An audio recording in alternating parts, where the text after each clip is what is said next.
Hello and welcome students. So this is our next lecture in our video lecture series, that is programming in C.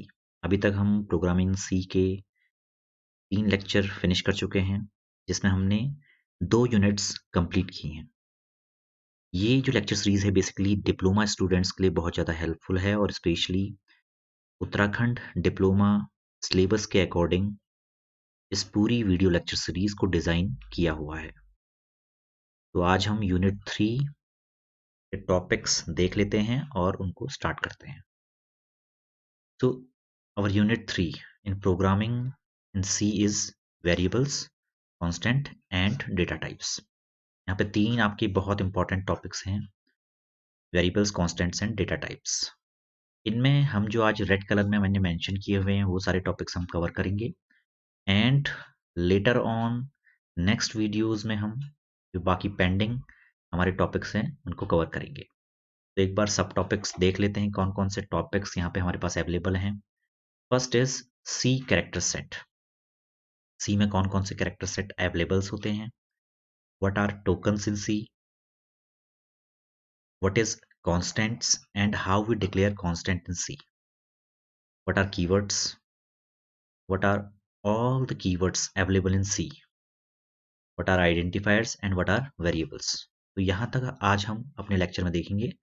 After that we will go to data types, storage classes, what is data type qualifiers, how we declare a variable, how to assign values into variables, how to declare variables as constant, how to declare variables as volatile, and overflow and underflow of data।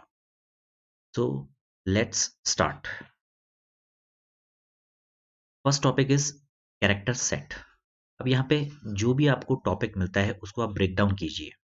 तो first thing is C. In C we have a set of character, means what are the different set of character which are used in C।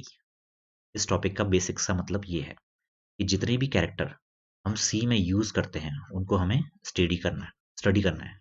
कौन कौन से character हम C में use करते हैं और कैसे उनको यूज किया जाता है। तो C language has a set of characters which includes alphabets।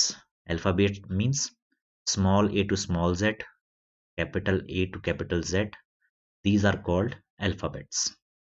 digits means numbers, that is from 0 to 9। जितने भी डिजिट्स आपके पास हैं उनको हम इसमें इंक्लूड करते हैं। And special symbol. In special symbol we have all the characters that is available in our system, that for example tilde, negation or exclamation, @ hash, dollar, percentage, power and star,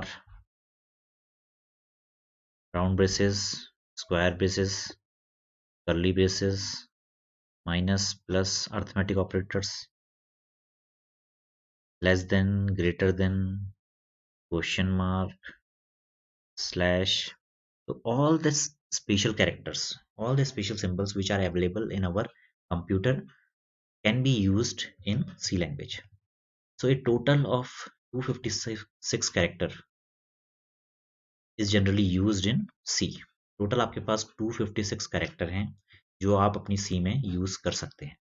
means C allows that you can use these character। जितने भी ये character हैं आप इनको use कर सकते हैं। तो basically what is the use of these character set. जितनी भी आपके स्टेटमेंट आप C में यूज करते हैं, जितनी भी आप C में स्टेटमेंट बनाते हैं, इंस्ट्रक्शंस बनाते हैं, उनमें डिफरेंट वर्ड्स आप यूज करते हैं और उन्हीं वर्ड्स को कंस्ट्रक्ट करने में ये कैरेक्टर सेट आपकी हेल्प करते हैं। तो सिंपली जैसे आपने देखा है कि इंग्लिश लिखने के लिए आप बेसिक अल्फ़ाबेट का यूज़ करते हैं। इंग्लिश में आप अल्फ़ाबेट यूज़ करते हैं, हिंदी में आप वर्णमाला यूज़ करते हैं जो आपकी वर्णमाला है, और कुछ स्पेशल कैरेक्टर। सिमिलरली इंग्लिश में भी कुछ स्पेशल कैरेक्टर आप यूज़ करते हैं। हिंदी में आप बात करें तो वर्णमाला, वर्णमाला में आपका क से य तक और अ से अह तक, ये सारी चीज़ें आप यूज़ करते हैं। तो तब जाके आपकी एक लैंग्वेज कंस्ट्रक्ट होती है। सिमिलरली सी में भी कुछ ऐसे सेट ऑफ कैरेक्टर्स हैं जिनको यूज करके आप अपने स्टेटमेंट्स, आप अपने इंस्ट्रक्शंस, आप किसी प्रोग्राम को क्रिएट या कंस्ट्रक्ट कर सकते हैं. So this is the use, or with the help of character set you can create your instruction, you can construct your statements, or you can write your program.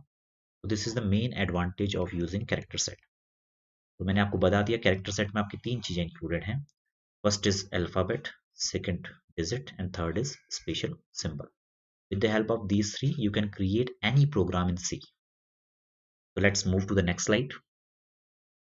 First thing is alphabets.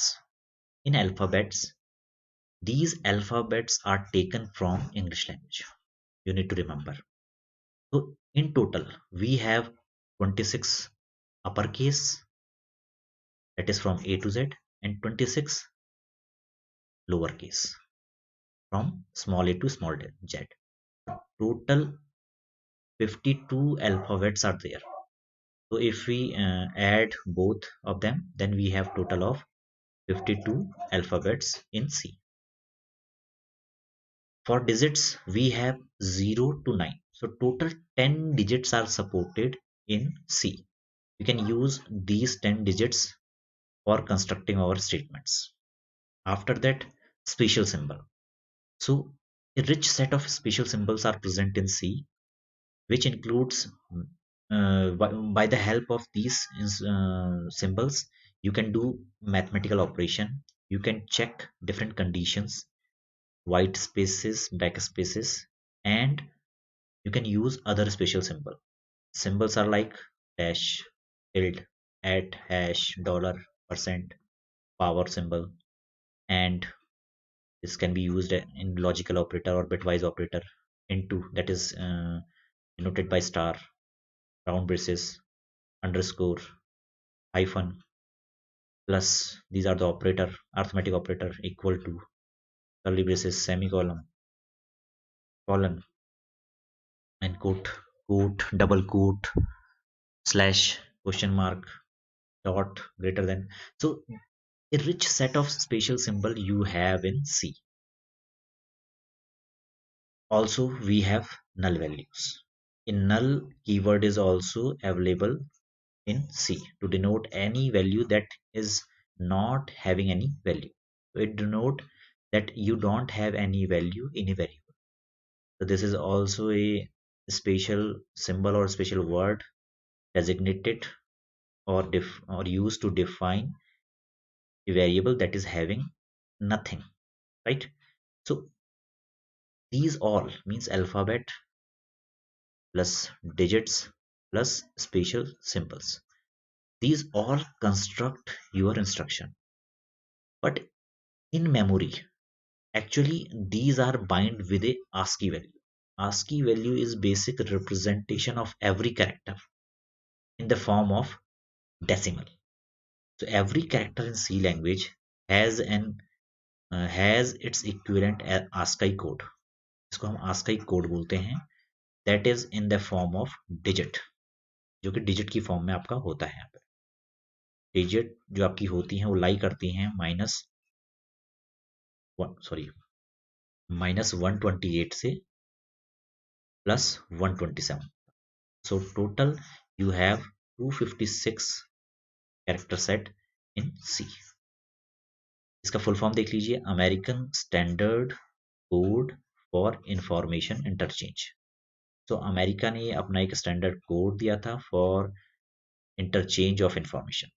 So that is known as ASCII code. एक बार देख लेते हैं हम यहाँ पे एक example की मदद से या एक प्रोग्राम की मदद से कि कैसे with the help of ASCII code we can print our special symbols, right. तो जैसा कि मैंने बताया टोटल आपके जो होते हैं कैरेक्टर सेट वो होते हैं 256. 256 means these are both in positive or both in negative. So this negative और पॉजिटिव की बात मैं क्यों कर रहा हूँ, क्योंकि यहाँ पे जितने भी आपके कैरेक्टर सेट हैं इसके अंदर आपका कैपिटल ए से कैपिटल जेड तक, स्मॉल ए से स्मॉल जेड तक, ये आपके हो गए 52 प्लस आपके 10 जो प्लस 10, आपके 10 डिजिट हो गई। उसके अलावा जितनी भी रिमेनिंग है, मीन्स कितने, 256 माइनस 62, ये जितने भी आपके हैं ये आपके अराउंड 194 होंगे। ठीक है, तो ये 194 आपके होते हैं स्पेशल सिंबल। तो ये सब मिला के टोटल जो इनका काउंट है वो होता है 256। तो इन 256 को हम आस्काई कोड की फॉर्म में भी रिप्रेजेंट कर सकते हैं। ठीक है, these 256 characters can be represented in the form of ASCII code, right? So these ASCII codes are in the form of decimal. These ASCII code are in the form of decimal. इसका simple meaning देखिए, let suppose आप कोई match देखते हैं, cricket match से इसको resemble कीजिए। आप एक मैच देख रहे हैं, आपने किसी प्लेयर की टी शर्ट के पीछे 7 नंबर देखा, तो आप उससे एज्यूम कर लोगे कि वो प्लेयर आपका धोनी है। ठीक है, इन केस अगर टी शर्ट पे धोनी ना लिखा हो। सिमिलरली अगर 10 लिखा होता तो आप उसको सचिन तेंदुलकर से डिफाइन कर लेते। सिमिलरली 19, 90 से आप राहुल द्रविड़, 45 ऐसे ही मल्टीपल। ठीक है, आप उसके नंबर से 99 मीन्स दादा सौरव गांगुली। तो इन सारे कीवर्ड से ये आपका क्या है, की और वैल्यू की फॉर्म में है। ये इसकी की है और एक्चुअल जो उसमें वैल्यू रिसाइड करती है वो ये है। तो सिमिलरली यहाँ पे जितने भी आपके कैरेक्टर्स हैं वो की और वैल्यू की फॉर्म में है। की है आपकी आस्काई कोड और वैल्यू है उसकी एक्चुअल वैल्यू, विच मीन्स अगर मैं लेट सपोज 0 करूं तो मुझे कोई सिंबल स्पेशल मिल जाएगा, यहाँ पे स्पेशल सिंबल। ठीक है, तो आस्काई कोड आपके नंबर की फॉर्म में और जो कैरेक्टर है उसकी वैल्यू। तो इस तरीके से आप अपने कैरेक्टर सेट को यहाँ पे रिप्रेजेंट कर सकते हैं। एक सिंपल सा एग्जांपल मैंने यहाँ पे दिखाया हुआ है, a program to print all the ASCII numbers with their value. इस प्रोग्राम की हेल्प से मैं -128 से +127 मीन्स यहाँ पे -28 128 से 0 तक मेरे पास 120 सॉरी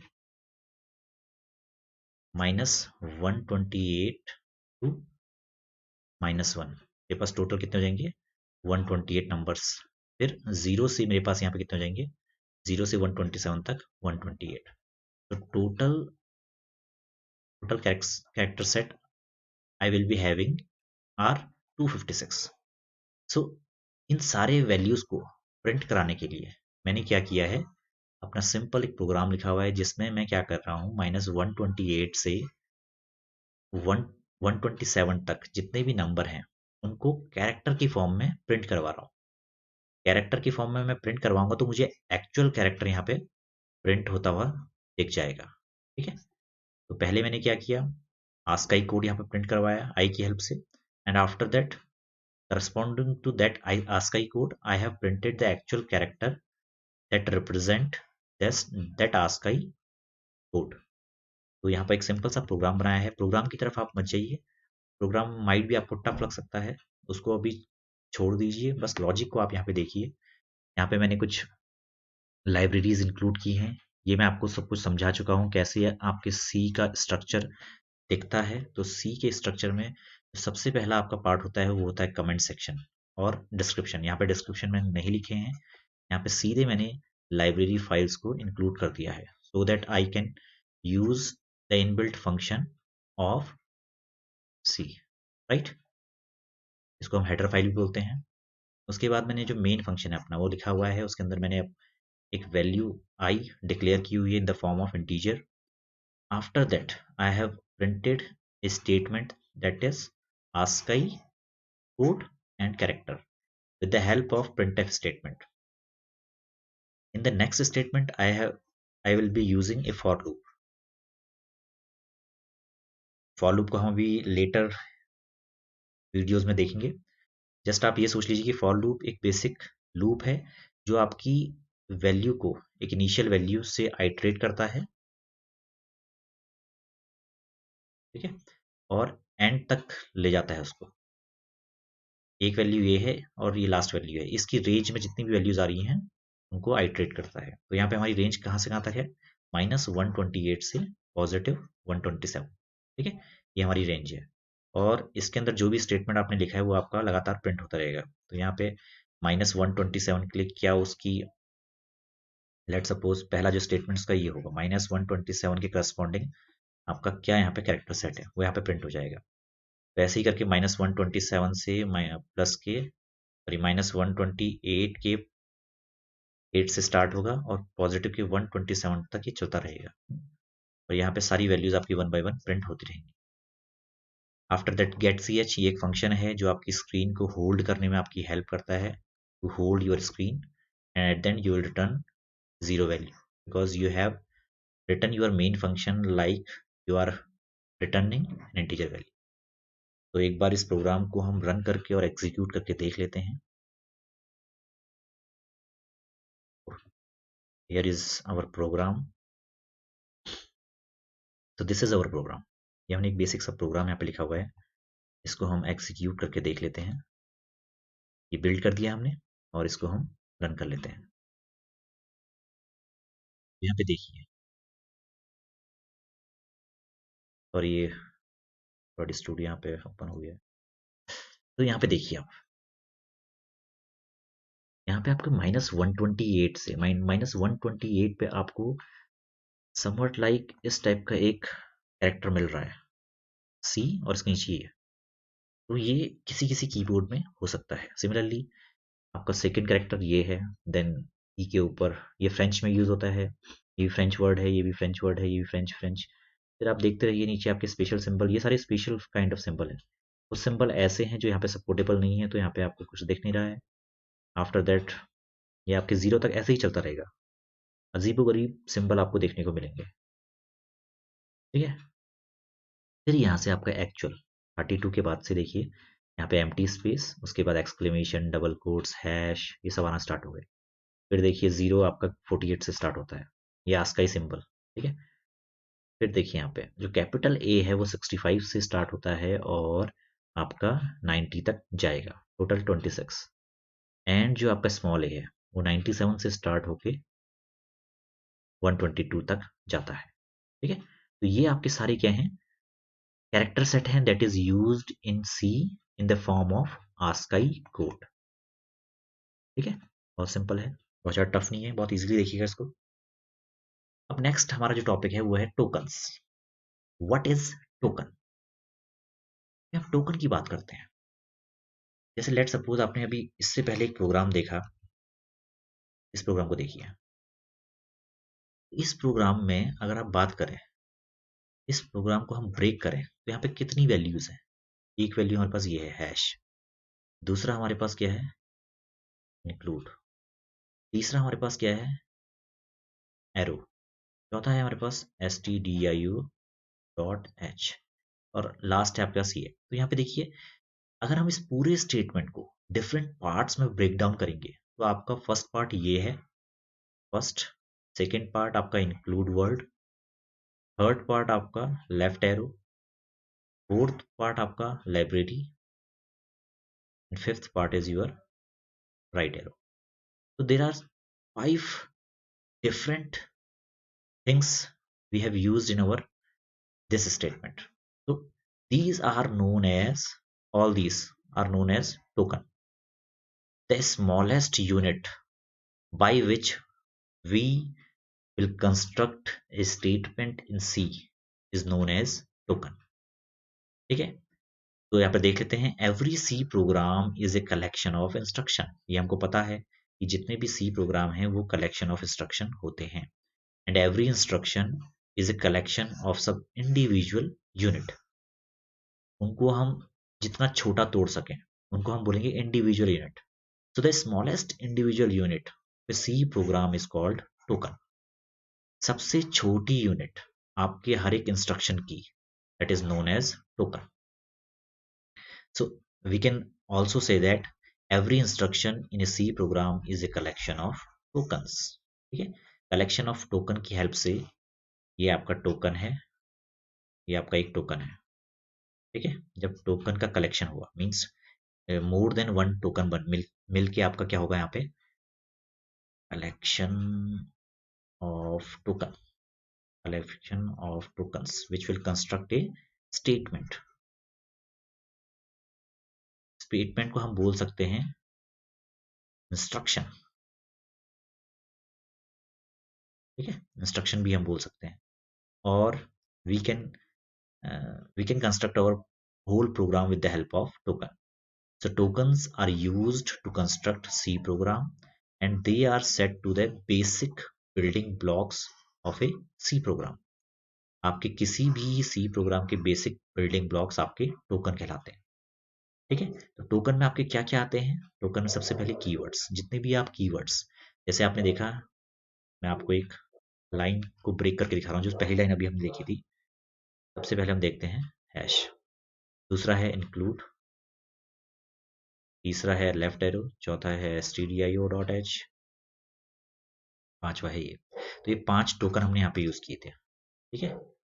तो सबसे पहली चीज जो टोकन में होती है कीवर्ड।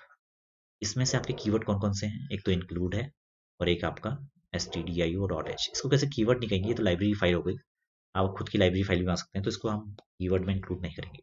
तो कीवर्ड की बात करें तो जो आपके ऑलरेडी सी में रिजर्व्ड वैल्यूज हैं।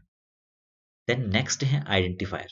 आइडेंटिफायर मीन्स जिनसे कुछ प्रतीत होता है, मीन्स ऐसे सिंबल्स, ऐसे चिन्ह जिनसे कुछ आपको स्पेशल चीजें मिले। तो आइडेंटिफायर्स में हम इंक्लूड कर सकते हैं हैश को, एक आइडेंटिफायर की तरह ट्रीट कर सकते हैं। ऑपरेटर्स, जितने भी arithmetic operator, logical operator, bitwise operator, जैसे plus, minus, into, divide, percent, तो ये सारे सारे क्या है? Operator. Special symbol, special symbol means dollar है, आपका लेफ्ट एरो है, राइट एरो है, हैश है, तो ये सारे क्या है? आपके स्पेशल सिंबल।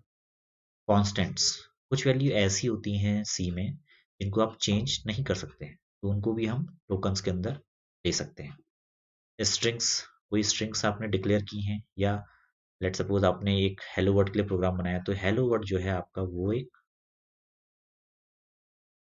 आपने प्रिंट एफ के अंदर हेलो वर्ड लिखा, तो ये भी आपका क्या है? एक टोकन है। और डेटा वैल्यूज, आपने एक वेरिएबल डिक्लेयर किया int a is equal to 5, तो यहाँ पे क्या है? a भी आपका क्या है? एक टोकन है, 5 भी आपका टोकन है, 5 आपका कांस्टेंट में आ जाएगा। इंट, इंट क्या है? एक डेटा टाइप है, और इसको हम कीवर्ड भी बोल सकते हैं, तो ये भी आपका एक टोकन है। तो जितनी भी चीजें हम सी में यूज करते हैं उसको हम टोकन बोल सकते हैं। और टोकन की कैटेगरी यहाँ पे मैंने लिख दी है। पहला है आपका कीवर्ड, सेकंड है आपका identifier, third operator, fourth is special symbols, fifth constant, sixth strings, and last is data values. So these all are different types of tokens available in C.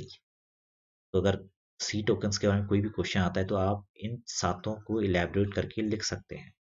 So we can see that in a C program, a collection of all the keywords, all the identifiers, all the operators, all the special symbols, all the constants, all the strings, and all the data values are called token. So collection of all these value can be categorized as tokens in C, right? Let's go to the next slide. C tokens हमारा हो गया। C token को हम अभी elaborate वे में पढ़ेंगे। Keyword, identifier, operator, ये सारी चीजें हम वन बाय वन पढ़ते रहेंगे। तो उसी में से एक चीज हम जो पढ़ने जा रहे हैं वो है C कांस्टेंट। C में कांस्टेंट क्या होते हैं और कैसे हम कांस्टेंट बनाते हैं।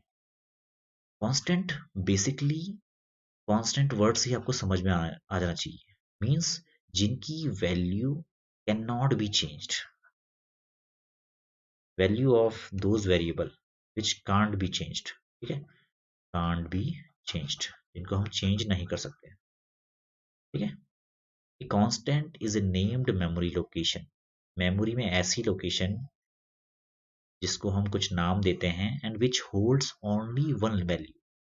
तो let suppose in your RAM you have a memory location, memory location में आप क्या कर रहे हो? एक इंटीजर वेरिएबल डिफाइन कर रहे हो, int a is equal to 5। तो ये a क्या है? एक वेरिएबल है जिसने मेमोरी में आपका स्पेस ले लिया। तो आप यहाँ पे क्या किया, आपने स्पेस ले लिया। अब एक ऐसा वेरिएबल है जो 5 को पॉइंट कर रहा है, राइट। अब यहाँ पे वैल्यू कितनी पड़ी हुई है, 5। तो ये क्या है, मेमोरी में एक ऐसी वैल्यू है, यहाँ पे क्या है, पहली चीज ये देखिए आप, सिंपल सी चीज है, इसको हम रैम बोलेंगे। इसके अंदर आपने एक मेमोरी स्पेस था, उसको आपने इंटीजर वैल्यू ए से डिफाइन कर दिया और उसके अंदर वैल्यू पुश कर दी 5। अब यहाँ पे क्या है, इस इंटीजर वैल्यू को हम चेंज कर सकते हैं। We can change our value in our next statement. अब इसकी वैल्यू यहाँ कट के 6 हो जाएगी, ठीक है। बट कांस्टेंट इस तरह से काम नहीं करते हैं। कांस्टेंट में क्या होता है कि अगर आपने यहाँ पे वेरिएबल डिक्लेयर कर दिया तो ये कभी भी आपके प्रोग्राम में चेंज नहीं होगा। मीन्स ये आपका वैल्यू 5 है तो 5 ही रहेगी। तो constant means those value which cannot be changed in your C program, right? If we have assigned a value to the constant, it cannot be changed. ये कभी भी change नहीं होती है during the program execution. It is fixed throughout your program. ये constant जो आपका होता है वो किसी भी टाइप का हो सकता है, वो आइदर इंटीजर हो सकता है, वो आइदर फ्लोटिंग हो सकता है। फ्लोटिंग मीन्स 5.5 जो आपका डेसिमल में होता है। वो आपका कैरेक्टर हो सकता है, कैरेक्टर मीन्स ए, ये आपकी वैल्यू है, ठीक है। स्ट्रिंग हो सकता है हेलो, डबल कोट्स के अंदर डालना इसको, डबल कोट्स के अंदर, ये आपकी स्ट्रिंग वैल्यू हो सकती है। और डबल हो सकता है, double is similar to float but it is having a higher range, ठीक है। अब इसको हम देखेंगे, इसी यूनिट पे देखेंगे। तो कांस्टेंट ऐसी वैल्यूज हैं जो कभी चेंज नहीं हो सकती। अब इंटीजर कांस्टेंट में देख लेते हैं, 1 to 5। 1 to 5 क्या है, आपका एक डेसिमल इंटीजर कांस्टेंट है, ठीक है। आपने क्या किया, int a is equal to 1 to 5। Constant यहाँ पे बनाने के अलग तरीके हैं, अभी ये कांस्टेंट नहीं है, मगर आपको सिंपल मैं बता रहा हूँ कि ए एक ऐसी वैल्यू जिसमें 1 to 5 चला गया, तो 1 to 5 क्या अपने आप में कांस्टेंट है। O76 किसी ऑक्टल वैल्यू को रिप्रेजेंट करने के लिए आपने O का यूज किया आगे से, और 76 तो ये ऑक्टल इंटीजर कांस्टेंट है। सिमिलरली OX3A ये आपका हेक्साडेसिमल इंटीजर कांस्टेंट। 50U आपका एक अनसाइंड इंटीजर कांस्टेंट है। 30L long integer constant.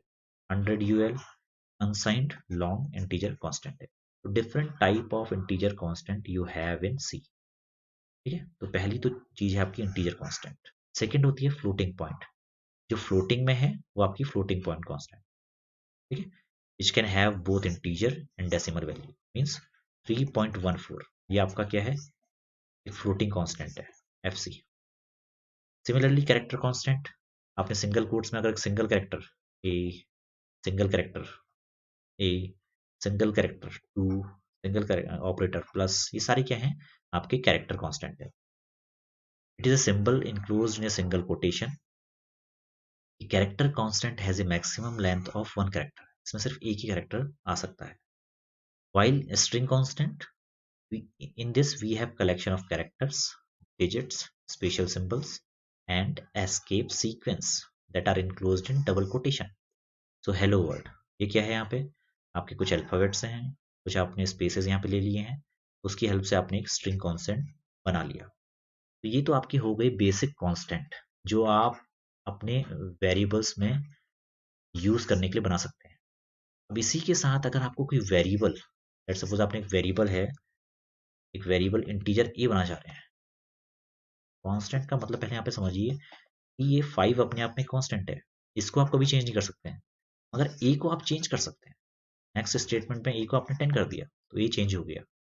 अगर आपको ए को भी कांस्टेंट करना है तो कुछ मैकेनिज्म सी प्रोवाइड करती है जिसके थ्रू आप अपने वेरिएबल्स, कोई भी वेरिएबल्स आप सी में डिक्लेयर करते हैं, उनको भी कांस्टेंट बना सकते हैं। So let's see how we create a new constant in C. In C language, constant can be created with below two concepts. पहला तो है using const keyword. const keyword की हेल्प से आप कांस्टेंट बना सकते हो। और दूसरा है एक प्री प्रोसेसर आपके पास होता है जिसकी हेल्प से आप कांस्टेंट डिक्लेयर कर सकते हो। अभी इन डेप्थ मत जाइएगा, मैं आपको कीवर्ड्स क्या होते हैं, प्री प्रोसेसर क्या होते हैं, इन सब के बारे में बताऊंगा आपको। ठीक है, तो अभी सिंपल ये समझिए कि इन दो तरीकों से हम कांस्टेंट बना सकते हैं। अब अगर कांस्टेंट कीवर्ड से आपको कोई वेरिएबल कांस्टेंट बनाना है तो कैसे बनाते हैं? सबसे पहले आप अपने इंटीजर सॉरी अपने वेरिएबल के आगे, जो भी आपने वेरिएबल डिक्लेयर किया है उसके आगे कॉन्स्ट लगा दीजिए, सिंपल सी बात। और अगर वैल्यू भी उसको प्रोवाइड करनी है तो इज इक्वल टू वैल्यू डाल दीजिए, इस तरीके से। तो इट मीन्स अगर आपको लेट सपोज कोई वेरिएबल, एक वेरिएबल बनाता हूँ इंटीजर टाइप का मैंने वेरिएबल बनाया ए, जिसकी वैल्यू है 5। मैं चाहता हूँ कि ये जो ए है ये कांस्टेंट हो जाए, तो इसके आगे मैं सिंपली क्या करूँगा, कॉन्स्ट। इस कीवर्ड की हेल्प से आपका पूरा का पूरा जो वेरिएबल है ये कांस्टेंट बन जाएगा। अब आप ए इज इक्वल टू 100 या 1000 करने जाएंगे तो यहाँ पे एरर आ जाएगा that A is a constant value in C, you can't change the constant variable. ठीक है, ये इशू आ जाएगा। सिंपल है, बहुत ज़्यादा टफ नहीं है।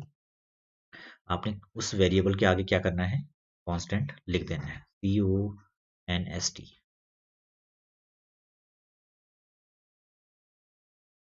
इससे आपका क्या है, जो वेरिएबल ए है वो कांस्टेंट बन गया। सिर्फ इस कीवर्ड का आपको यूज करना है। नेक्स्ट चलते हैं। यहाँ पे एक प्रोग्राम मैंने बनाया है। सबसे पहले आपकी हेडर लाइब्रेरीज, ठीक है, आपने यहाँ पे हेडर लाइब्रेरीज यूज कर ली। मेन फंक्शन, अब आपने क्या किया, एक variable I is equal to 9 यहाँ पे डिक्लेयर किया है। ये आपका, इसको आप चेंज कर सकते हैं, इट कैन चेंज बिकॉज ये आपने कांस्टेंट डिक्लेयर नहीं किया है। अब हमने एक दूसरा वेरिएबल एक्स यहाँ पे डिक्लेयर किया जिसके आगे हमने CONST लगा दिया, तो इससे क्या होगा, आपका वेरिएबल कांस्टेंट बन जाएगा। दोनों वैल्यूज को हम ट्राई करते हैं चेंज करने का, I is equal to 15 and I X is equal to 10 sorry 100। तो यहाँ पे क्या आएगा, यहाँ पे आपकी एरर आ जाएगी और आपका जो पूरा प्रोग्राम है वो आइदर कंपाइल कंपाइल नहीं होगा, सिंपल सी बात है। ठीक है, लेट्स सी, एक बार देख लेते हैं।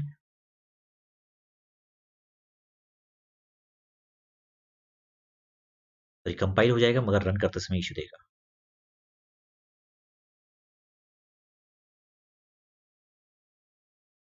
यहाँ पे एक बार देख लेते हैं,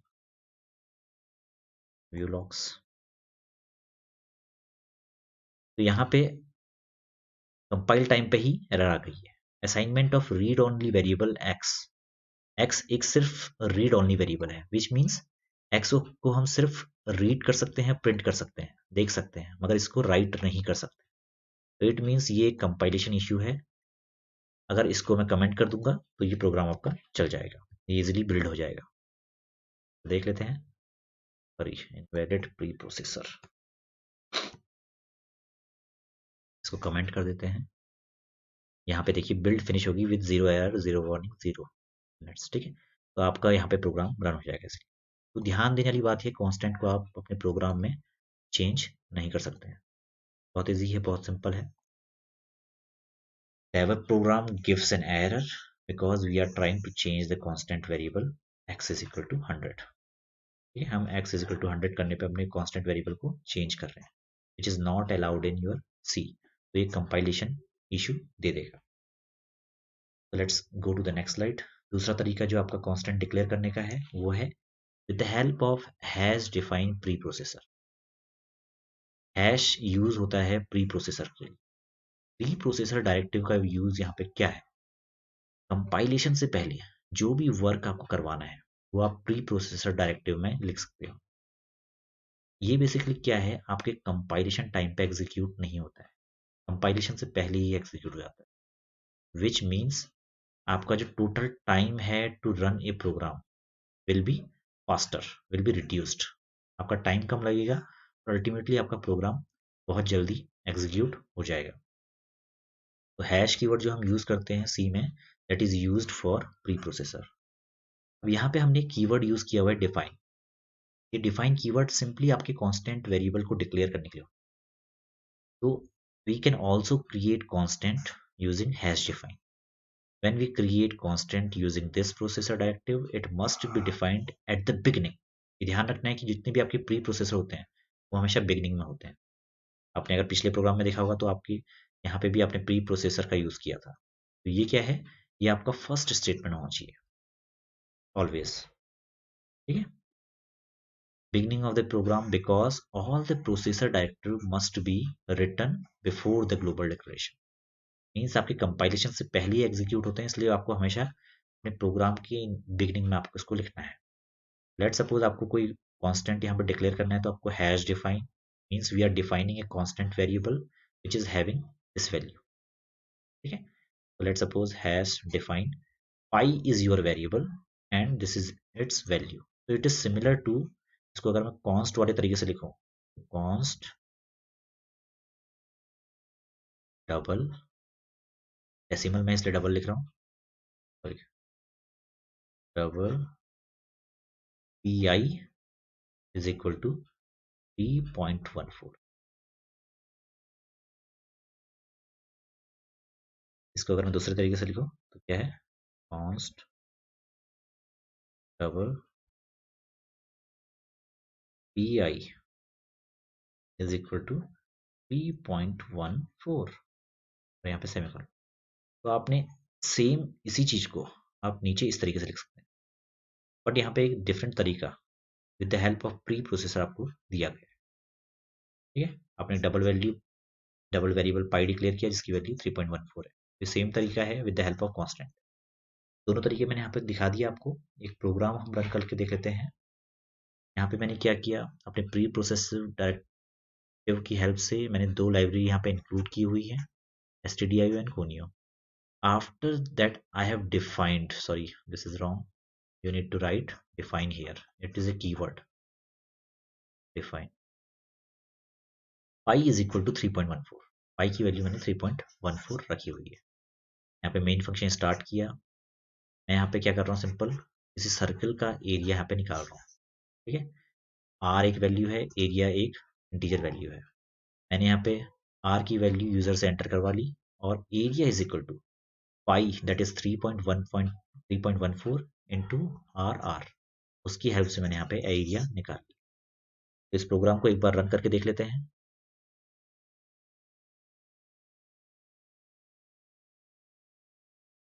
यहाँ पे स्टेटमेंट रॉन्ग है इसलिए यहाँ पे इशू दे रहा है, ठीक है। यहाँ पे हम दोबारा से इसको बिल्ड करके देख लेते हैं और इसको रन करके देख लेते हैं। तो यहाँ पे वैल्यू कितनी आनी चाहिए, 3.14 इंटू जो भी हम वैल्यू प्रोवाइड करेंगे। रेडियस हम अगर देखें 2 डालते हैं तो यहाँ पे area of the circle will be 12।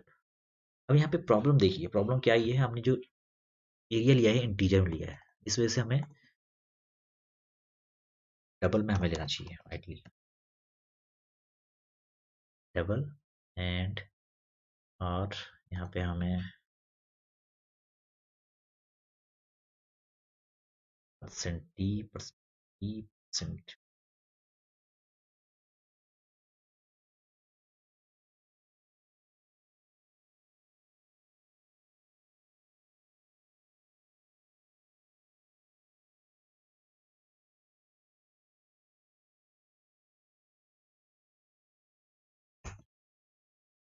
तो यहाँ पे हमें एग्जैक्ट हमें 12.5600 मिल गया है।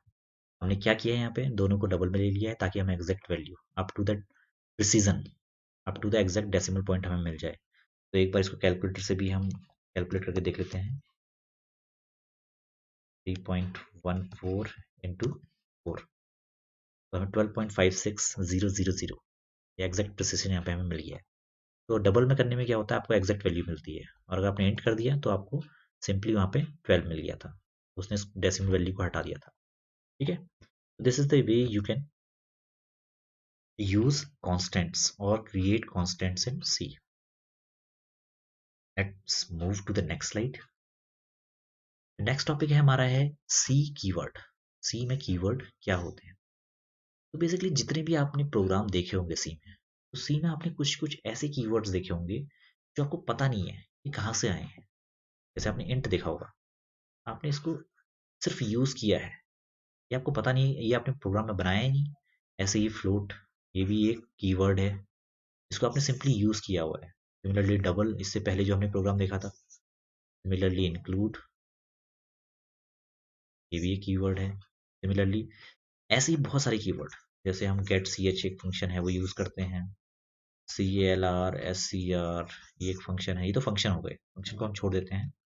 Functions are not keyword. Void का हम यूज करते हैं, कैर का हम यूज करते हैं। ये सारी क्या है, कीवर्ड जो ऑलरेडी सी में डिफाइंड है। सी ने क्या किया है, कुछ कैरेक्टर्स की हेल्प से ऐसे कीवर्ड बना लिए हैं जो कीवर्ड की डेफिनेशन इन्होंने रिजर्व कर ली। मीन्स अगर आपको कोई इंटीजर वैल्यू डिक्लेयर करनी है तो आपको INT की हेल्प से ही वो वेरिएबल डिक्लेयर करना है। ठीक है, तो आप कुछ, ये कीवर्ड्स क्या हैं बेसिकली, इनका स्पेसिफिक मीनिंग होता है, तो अपना स्पेसिफिक मीनिंग है, इसको आप चेंज नहीं कर सकते। Right, so every language has words to construct statements. हर लैंग्वेज में कोई ना कोई वर्ड होता है, इसकी वजह से, इसकी हेल्प से आप स्टेटमेंट क्रिएट करते हैं। So C language is also having some words that are known as keywords, having a specific meaning, which are used to construct C program instructions. So these keywords are special words with predefined meaning. ये special word हैं जिनका already कुछ meaning defined है। इनको हम reserve word भी बोलते हैं, which means these are reserved by C for their use. इसको आप use नहीं कर सकते। Total 32 keywords we have. These are already known to compiler. Compiler को इनका मतलब पहले से पता है। मीन्स आपको कंपाइलर को ये नहीं बताना है कि इंट क्या करता है, ठीक है, फ्लोट क्या करता है, ये आपको कंपाइलर को नहीं बताना है। So in simple word we can say that keywords are the reserved words with predefined meaning which already known to the compiler, जो कंपाइलर को पहले से पता है। So let's move to the next slide. यहाँ पे कुछ प्रॉपर्टीज कीवर्ड्स की हैं जो हम देख लेते हैं। क्या प्रॉपर्टीज है कीवर्ड्स की? These are always defined in lowercase letter, means small a से स्मॉल z तक के कैरेक्टर्स का इसमें यूज होगा। राइट, सो इनका यूज, अगर लेट सपोज आपका इंट लिखा हुआ है, ये सारा का सारा लोअर केस में है। अब इनके यूज करते समय आपको ऐसा नहीं करना है कि आपने कैपिटल में लिख दिया, इसका कोई मतलब नहीं है सी में। तो so it must be used only in lower case letter. इनको लोअर केस में लिखा गया है तो इनको लोअर केस में ही आपको यूज करना है। इनका अपना एक स्पेसिफिक मीनिंग होता है, यूजर इनका मीनिंग चेंज नहीं कर सकते। User can not use these keyword as variable name, as function name, as array, as pointer. आप इनको, लेट सपोज आप एक वेरिएबल डिक्लेयर करने जा रहे हैं और आपने इंट कर दिया, इंट इज इक्वल टू 5, तो ये एक रॉन्ग तरीका है to declare a variable in C. Int already reserve है, उसको आप यूज नहीं कर सकते। ठीक है, every keyword in C programming language represents something or specifies some kind of action to be performed by the compiler. Compiler के द्वारा कोई स्पेसिफिक टास्क परफॉर्म करने के लिए आपके कीवर्ड यूज किए जाते हैं। ठीक है, इसका स्पेसिफिक मीनिंग है, ये लोअर केस में लिखे होते हैं, इनको लोअर केस में ही यूज करना है। इनका यूज आप किसी वेरिएबल, किसी फंक्शन को डिक्लेयर या डिफाइन करने में नहीं कर सकते। और सिंपल सी प्रॉपर्टीज है, इनको देख लीजिएगा, पढ़ लीजिएगा, मल्टीपल टाइम्स पढ़िएगा। पॉज, यहाँ पे अपनी वीडियो को पॉज कीजिए और इसको मल्टीपल टाइम आप देखिए। आप अपने यहाँ से नोट्स भी बना सकते हैं, खुद के नोट्स, शॉर्ट नोट्स, ठीक है, बना सकते हैं। Let's move to the next slide. यहाँ पे आपके पास जो 32 कीवर्ड्स अवेलेबल हैं उनको एक बार देख लेते हैं। सबका मीनिंग तो अभी नहीं देखेंगे क्योंकि आने वाले चैप्टर में सारे के सारे जो कीवर्ड्स हैं वो आपके वन बाय वन आते रहेंगे। सबसे पहले यहाँ पे देख लेते हैं हम वेरिएबल्स और डेटा टाइप्स। तो आपका देखिए इंट डेटा टाइप, इंट का ही भाई है, बड़ा भाई लॉन्ग, छोटा भाई शॉर्ट। ठीक है, इंट की एक बहन भी है जो है फ्लोट, फ्लोट मीन्स जो डेसिमल में है। फ्लोट की एक बड़ी बहन है डबल। राइट, तो these are your data types in int और फ्लोट फॉर्म। फिर एक तीसरी बहन इनकी है कैरेक्टर। ठीक है, तो ये सारे क्या हैं आपके different type of data types. अब यहाँ पे देखिए, अगर आप लूप्स यहाँ पे यूज कर रहे हैं तो आप फॉर यूज कर सकते हैं, आप वाइल यूज कर सकते हैं, आप डू वाइल यूज कर सकते हैं। ठीक है, लूप्स के अंदर आप कंटिन्यू यूज कर सकते हैं, डिफॉल्ट यूज कर सकते हैं। इसके अलावा आप यहाँ पे फंक्शंस में रिटर्न यूज कर सकते हैं। इफ एल्स आप यूज़ कर सकते हैं, तो इफ एल्स भी आपका यहाँ पे कीवर्ड है, तो आप किसी और तरीके के लिए यूज़ नहीं कर सकते हैं। यहाँ पे लूप्स के अंदर आप ब्रेक यूज़ कर सकते हैं। देन आप स्विच, यहाँ पे स्विच केस यूज़ कर सकते हैं। कॉन्स्ट भी आपका एक कीवर्ड है, तो कॉन्स्ट आप, इससे आप कांस्टेंट वेरिएबल डिफाइन करते हैं। फिर आपकी कुछ स्टोरेज क्लासेस होती हैं, किस तरीके से आपकी कुछ वैल्यूज स्टोर होती हैं, कहाँ पे स्टोर होती हैं, ये उसके टाइप हैं, auto, extern, volatile, right, register, ये आपके स्टोरेज क्लासेस हैं। इनम, इनम आपका एक डिफरेंट वेरिएबल या डेटा टाइप होता है। डेटा टाइप आपके साइंड और अनसाइंड दोनों तरीके के होते हैं, उनको देखेंगे भैया। इसी फंक्शन में रिटर्न टाइप, अगर आपका नो रिटर्न टाइप है तो आप वॉइड यूज करते हैं। लूप्स के अंदर आप गोटू का भी यूज करते हैं। स्टैटिक भी आपका एक स्टोरेज क्लासेस है। साइज ऑफ से आप किसी डेटा टाइप का साइज निकाल सकते हैं। देन स्ट्रक्चर और यूनियन, जैसे आप सी, स्ट्रक्चर और यूनियन एक different type of data type है जो कॉम्बिनेशन ऑफ ऑल हो सकता है। सिमिलरली अगर आपको स्ट्रक्ट कोई डिक्लेयर करना है तो आप टाइप डेफ की हेल्प से अपना स्ट्रक्चर वेरिएबल बना सकते हैं। तो ये आपके टोटल 32 यहाँ पे कीवर्ड्स हैं जो बेसिक मैंने आपको बता दिए हैं। आप इनको आराम से तसल्ली से देखिए, बहुत ज़्यादा टफ नहीं है, 32 के 32 आप याद कर सकते हैं। सिंपल आपको ये ध्यान रखना है कि डेटा टाइप के लिए कौन से हम यूज़ करते हैं, int, long, short, float, double, ये सारे आपके डेटा टाइप्स के लिए हैं। फिर आप लूप के लिए क्या यूज़ करते हैं, देन लूप के अंदर कौन से यूज़ करते हैं, डिफरेंट डिराइव डेटा टाइप आपको बनाने हैं तो क्या यूज़ करते हैं आप, ठीक है। तो इस तरीके से आप बहुत इजीली सारे के सारे कीवर्ड याद कर सकते हैं, इनका डेफिनेशन याद कर सकते हैं। तो कीवर्ड्स यहाँ पे खत्म होता है। आफ्टर दैट हम नेक्स्ट टॉपिक में चलते हैं, that is identifier. Identifier basically क्या है? Identifiers are simply the name of the variable or name of your function. Variable और name of your function जो किसी चीज को आइडेंटिफाई करते हैं। वेरिएबल आपका डेटा टाइप किसी स्पेसिफिक डेटा टाइप का हो सकता है। यहाँ पे दो टाइप के डेटा टाइप आपके पास होते हैं, एक होते हैं प्रिमिटिव, एक होते हैं डिराइव्ड। तो ये दोनों तरीके के आपके डेटा टाइप हो सकते हैं। उन डेटा टाइप की हेल्प से आप अपने वेरिएबल क्रिएट कर सकते हैं और उन्हीं वेरिएबल्स को हम आइडेंटिफायर भी कह सकते हैं। तो identifier is a collection of character, किसी कैरेक्टर्स के कलेक्शन से आइडेंटिफायर बनता है, which act as the name of the variable, किसी वेरिएबल का नाम हो सकता है, किसी फंक्शन का नाम हो सकता है, किसी एरे का नाम हो सकता है, किसी पॉइंटर का नाम हो सकता है और किसी स्ट्रक्चर का नाम हो सकता है, किसी यूनियन का नाम भी हो सकता है, ठीक है। तो ये सारे नेम्स को हम आइडेंटिफायर बोलते हैं। These are user-defined name to identify an entity uniquely in C programming language. C program में इन सारे जो आपके एंटिटीज हैं इनको आइडेंटिफाई करने के लिए आप आइडेंटिफायर का यूज करते हैं, ठीक है। वेरिएबल नेम यहाँ पे हो सकता है, फंक्शन नेम हो सकता है, एरे का नाम हो सकता है, पॉइंटर हो सकता है, स्ट्रक्चर हो सकता है, लेबल हो सकता है, कुछ भी हो सकता है। यहाँ पे एग्जाम्पल दिया हुआ है। लेट सपोज आपने एक इंटीजर वैल्यू बनाई है मार्क्स, तो ये मार्क्स क्या है आपका आइडेंटिफायर।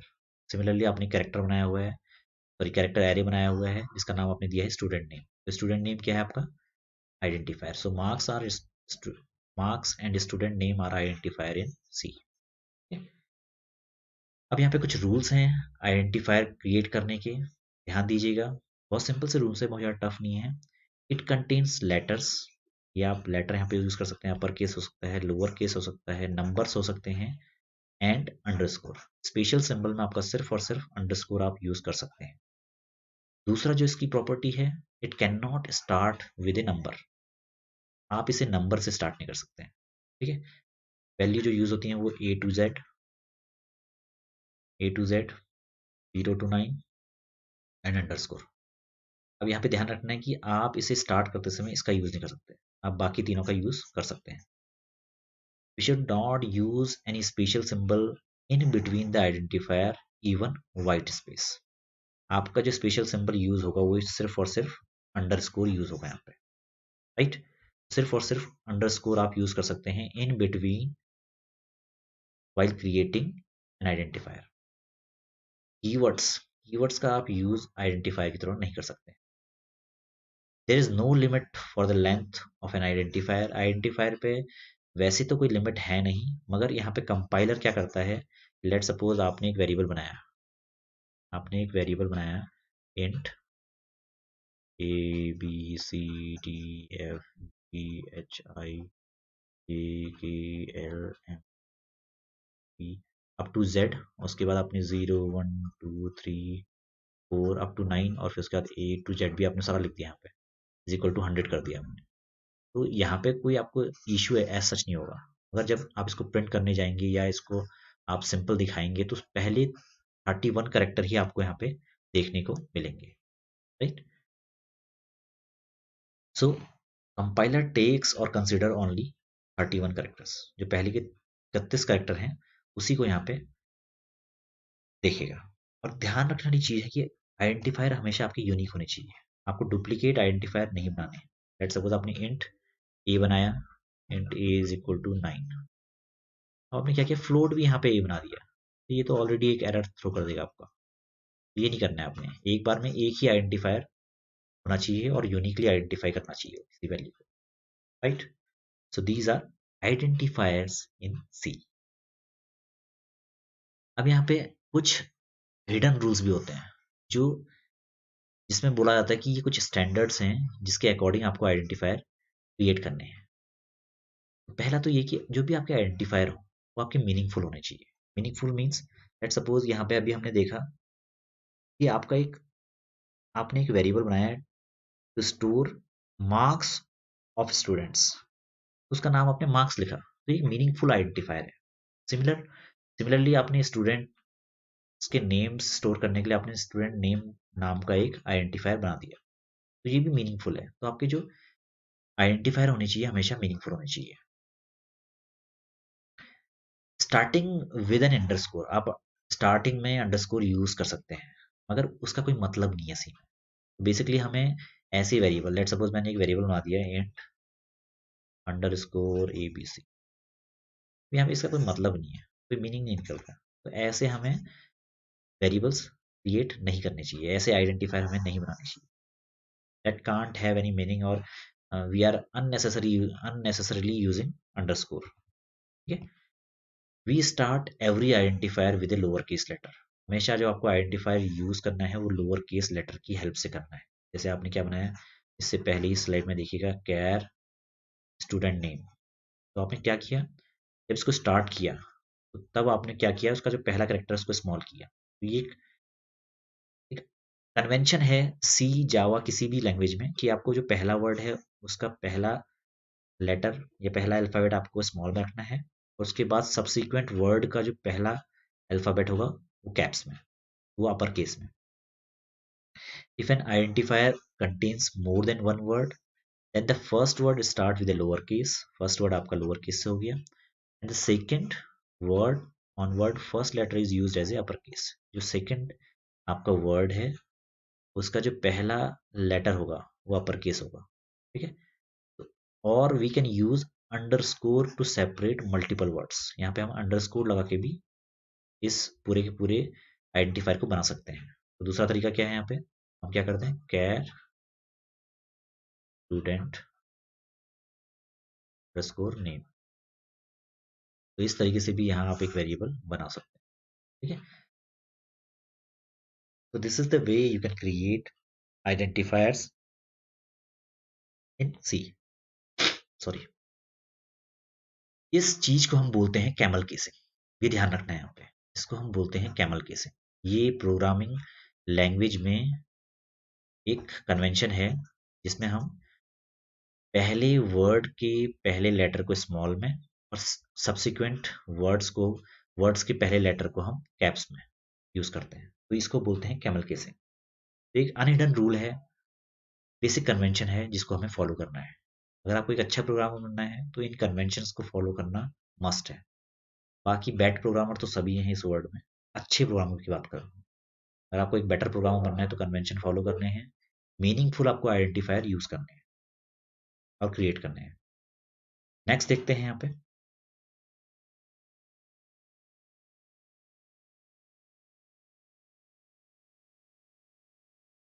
नेक्स्ट आपका जो टॉपिक है वो है सी वेरिएबल्स। सी में वेरिएबल्स क्या होते हैं और कैसे हम इन्हें बनाते हैं। Variables basically name given to a memory location. जैसे मैंने पहले ही बताया था आपको, आपने एक वेरिएबल डिक्लेयर किया int a is equal to 5। तो यहाँ पे आपने क्या किया, मेमोरी में एक मेमोरी लोकेशन प्रोवाइड की जहाँ पे आपने वैल्यू स्टोर की 5, और a इस मेमोरी लोकेशन को डिनोट करने का एक तरीका है। इसी a को हम बोलते हैं वेरिएबल, राइट। तो this a is known as variable. So variable is a name given to a memory location in C where we can store different values of the same data type during the program execution. अगर आपने int a is equal to 5 किया है, तो a क्या है, same data type को store करने में आपकी हेल्प करेगा। आपने नेक्स्ट स्टेटमेंट में आप ऐसा नहीं कर सकते कि यहाँ पे आपने a is equal to hello store करवा दिया। Same type of data type store करवाने के लिए यहाँ पे a का यूज होगा। सो नेक्स्ट स्टेटमेंट में आप a इज इक्वल टू 10 कर सकते हैं। Every variables in C programming language must be declared in the declared section before it is used. आपको इसको यूज करने से पहले इसको डिक्लेयर करना जरूरी है। इसका हमेशा कोई ना कोई डेटा टाइप होना चाहिए that determine the range and type of values that need to be stored and the size of the memory to be allocated. Which means अगर आपने int a is equal to 5 किया है, आप ये बता रहे हो मेमोरी को कि a कितना साइज ले। 32 बिट के लिए आपका ये 2 बाइट लेगा, means total 2 bytes that is 16 bits. ये वैल्यूज ये लेगा, प्लस इसकी रेंज कितनी होनी चाहिए, इसकी रेंज आपका 2 की पावर -2 टू पावर 16 टू 2 की पावर, सॉरी ऐसे ही 2 की पावर 16 टू 2 की पावर 15 -1। माइनस में आपकी यहाँ से जाएगी और पॉजिटिव में यहाँ तक पहुंचेगी। तो this is the way your integer value will be having a range. It may contain letters, digit and underscore symbol. तो सिमिलर टू आइडेंटिफायर है, इसमें आप लेटर भी यूज कर सकते हैं, डिजिट भी यूज कर सकते हैं और अंडरस्कोर सिंबल भी यूज कर सकते हैं। तो लेट्स सी वेरिएबल नेम, इसमें कुछ रूल्स हैं जो आपको फॉलो करने हैं। It should not start with digit, similar to identifier, similar to आपकी कॉमन कन्वेंशन है उसकी तरह है। कीवर्ड्स आपका यहाँ पे यूज नहीं कर सकते हैं। It should not contain any special symbol. और अगर आपने कितना भी लंबा कोई वेरिएबल बनाया, ए बी सी जो मैंने बताया था आपको, पहले 31 सिंबल आपके कंसीडर किए जाएंगे बाय कंपाइलर। तो अब यहाँ पे एक क्वेश्चन ये बनता है कि वेरिएबल्स और आइडेंटिफायर में डिफरेंस क्या है। What is the difference between variable versus identifier, ये देख लेते हैं। पहले यहाँ पे हम बेसिक डिक्लेरेशन कैसे हम डिक्लेयर कर लेंगे सी में। What is the declaration of variable? It tells the compiler to allocate the required amount of memory with a specific variable name and allow only specific data type values into the memory location. किस type का ये variable है और किस type की ये value को store करेगा, ये आपका कंपाइलर आपकी मेमोरी को बताएगा। डिक्लेरेशन हमेशा वैल्यू को डिफाइन करने से पहले होना चाहिए, बिफोर द फंक्शन होना चाहिए अगर ग्लोबल वेरिएबल के केस में, और अगर सिंपल फंक्शन है तो इनसाइड फंक्शन आपको वो डिक्लेयर करना है, ठीक है। मगर हमेशा ब्लॉक का पहला स्टेटमेंट आपका वेरिएबल का डिक्लेरेशन होना चाहिए, ध्यान में रखना है। आपने वॉइड मेन किया, वॉइड मेन के बाद सीधे आपको वेरिएबल यहाँ पे डिक्लेयर करने हैं। डिक्लेरेशन का तरीका क्या है, डेटा टाइप, इसका तरीका बताता हूँ, इंट ए। तो ये क्या है, आपने एक वेरिएबल ए डिक्लेयर कर दिया that is of type int, int number जो यहाँ पे रिप्रेजेंट कर रखा है। तो ये चीज आपके कंपाइलर को बताएगी that allocate 2 bytes of memory, इस नंबर वेरिएबल को 2 बाइट्स ऑफ मेमोरी एलोकेट करनी है, and only integer value can reside into that memory location. इस नंबर के अंदर सिर्फ और सिर्फ इंटीजर वैल्यू रिसाइड हो सकती है। तो ये आपका basic definition and how to declare variables, how it will take memory and what kind of restriction it have, ये आपका वेरिएबल्स के बारे में है। बहुत सिंपल सी चीज़ है, वेरिएबल्स बहुत ज़्यादा टफ नहीं है। आपने बहुत बार अगर प्रोग्राम बनाया है तो आपको पता है वेरिएबल क्या होते हैं। इससे पहले हमने बहुत सारे प्रोग्राम बना लिए हैं तो वहाँ पे आपने वेरिएबल देखे हैं। वेरिएबल्स बहुत ज़्यादा टिपिकल चीज़ नहीं है, आप इजीली समझ सकते हैं। यहाँ पे ध्यान रखने वाली बात क्या है, इसके रूल्स क्या होते हैं और क्या इसको डिक्लेयर करने का तरीका है। आइडेंटिफायर और वेरिएबल में हम डिफरेंस देख लेते हैं एक बार, क्योंकि थोड़ा दोनों ही सिमिलर चीज़ है। पहले तो उसका यूज़ क्या होता है। आइडेंटिफायर आपके फंक्शन के काम भी आते हैं, जबकि वेरिएबल्स क्या होते हैं, बेसिकली आपकी मेमोरी कंज्यूम करने के काम आते हैं। तो फंक्शन कभी भी आपकी मेमोरी नहीं लेते हैं, फंक्शन जब एग्जीक्यूट होते हैं तभी आपकी मेमोरी लेते हैं। सो आइडेंटिफायर और वेरिएबल में बेसिक पहला डिफरेंस है यूसेज का। Identifier can be used to name a variable, a function, a class, a structure, a union, right? But variables is used to name a memory location. किसी memory location को represent करने में आपकी help करता है, किसी value को hold करने में आपकी help करता है। इसका purpose क्या है? To give a unique name to an entity. किसी entity को एक unique name देने के लिए आपका ये use होता है। While variables allots unique name to a particular memory location. किसी memory location को particular memory allocate करने में आपकी help करता है। All identifiers are not variable, but all variables are identifier, which means एक सेट की मदद से आपको मैं समझाता हूँ। यहाँ पे अगर मैं यहाँ पे एक बड़ा गोला ले लूँ, एक ने यहाँ पे गोला बना लिया, ठीक है। अब यहाँ पे देखिए,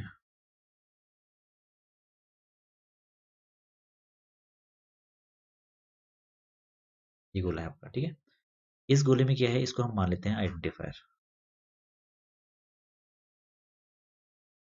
आइडेंटिफायर इस आइडेंटिफायर के पास आपके पास क्या है, वेरिएबल्स हैं। देन आपके पास क्या है, यहाँ पे फंक्शंस हैं, क्लास हैं। ये क्लास यहाँ पे सी प्लस प्लस की बात हो रही है। देन आपके पास स्ट्रक्चर है, के बाद आपके पास यूनियन है। तो यहाँ पे क्या है कि जो वेरिएबल्स हैं वो आइडेंटिफायर के अंदर लाई करते हैं, जबकि ऑल अदर थिंग्स, फंक्शन अगर मैं कोई क्रिएट कर रहा हूँ with the help of identifier, तो आइडेंटिफायर यहाँ पे मैं फंक्शन को दे रहा हूँ। इसका मतलब क्या है कि ये मेमोरी नहीं लेगा, ये भी मेमोरी नहीं लेगा, स्ट्रक्चर भी मेमोरी नहीं लेगा, यूनियन भी मेमोरी नहीं लेगा। अगर वेरिएबल्स यहाँ पे मेमोरी लेते हैं, तो बेसिकली किसी मेमोरी को कंज्यूम करने के लिए आपके वेरिएबल यूज होते हैं। वेरिएबल्स एक सेट है आइडेंटिफायर का, and identifier is a super set of variables. All identifier, सारे के सारे आइडेंटिफायर आपकी वेरिएबल नहीं होते हैं। ये आपके जो आइडेंटिफायर हैं ये आपकी वेरिएबल नहीं है, बट वेरिएबल्स आपके आइडेंटिफायर होते हैं। तो इस तरीके से आप यहाँ पे एग्जांपल देख सकते हैं। आपने एक वेरिएबल बनाया इंट ए, यहाँ भी वो बना सकते हैं आप। अगर आप कोई फंक्शन बना रहे हैं तो उसको आप वेरिएबल नहीं बोल सकते हैं, वो एक आइडेंटिफायर है। सो वेरिएबल्स और आइडेंटिफायर में डिफरेंस है। आज के यूनिट में है, आज के लेक्चर में हम इतना ही पढ़ेंगे। वीडियो को लाइक कीजिए, लाइक करना बहुत ज़रूरी है, शेयर करना बहुत ज़रूरी है। इसी की बेस पे आपका एक क्वालिटी कंटेंट आपको मिलता रहेगा, ठीक है। Thanks for watching this video. Like कीजिए, शेयर कीजिए, कमेंट कीजिए, और इस टेलीग्राम चैनल को आप सब्सक्राइब कीजिए। नेक्स्ट चीज़ जो आपकी है, अगर आप यहाँ पे इस चैनल पे कंटेंट देखते हैं तो हमेशा इसको सब्सक्राइब कीजिए, और नोटिफिकेशन बेल को आप यहाँ पे प्रेस कीजिए, ताकि नई वीडियो के आने पे आपको नोटिफिकेशन मिल जाए, ठीक है। कोई भी क्वेरी होती है तो इस मेल आईडी पे आप सेंड कर सकते हैं, allnest@gmail.com। So thanks for watching and bye.